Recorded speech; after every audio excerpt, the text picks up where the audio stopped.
Well, I decided that to write about organizations, you had to write about decision-making process, that was the heart of it. And that was a fairly new idea then, but it certainly was already embedded in Barnard's work.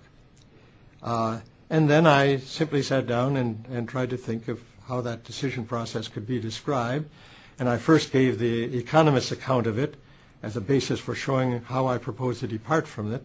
And then I essentially, in the 5th chapter of the book, laid out what today people would talk about as bounded rationality, and showed how the actual choices people make are different from these ideal choices in economics, A, because the alternatives aren't given, because the consequence, well, for all of those reasons.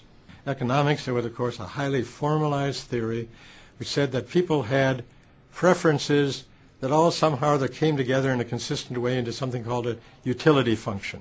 So if you preferred A to B and B to C, you wouldn't turn around and say, oh, I really prefer C to A. And that people somehow or other looked at an array of choices before them. All of these things were on the shelf, and they picked the one that maximized the utility. And that seemed to me to be a very dubious way of describing human choice. First, because I couldn't find in my own mind or in my friends a consistent utility function. What we preferred depended, it seemed to me, terribly on what our attention happened to be on at any given moment. Secondly, we never had full information or anything remotely compared to that about the consequences of choosing this or that. You could think of some consequences and miss other enormous ones. Third, that when several people were involved, we had no way of comparing their utilities, and economics gives no way.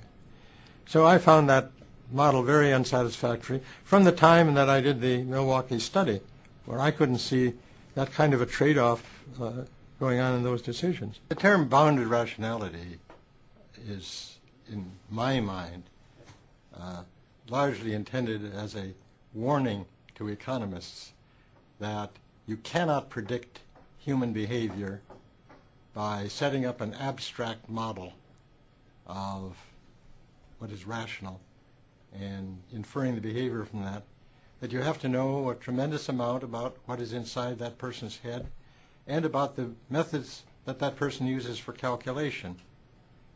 Those are empirical questions that are not to be settled by sitting in an armchair.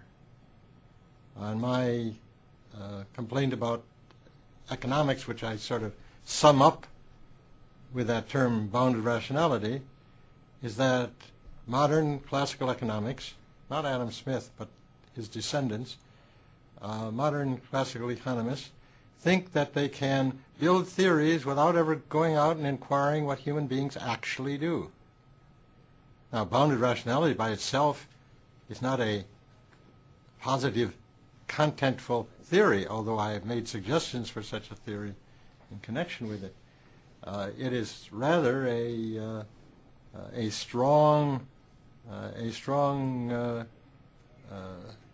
demand that, like any other empirical science that proposes to explain the world, we go out and observe the world.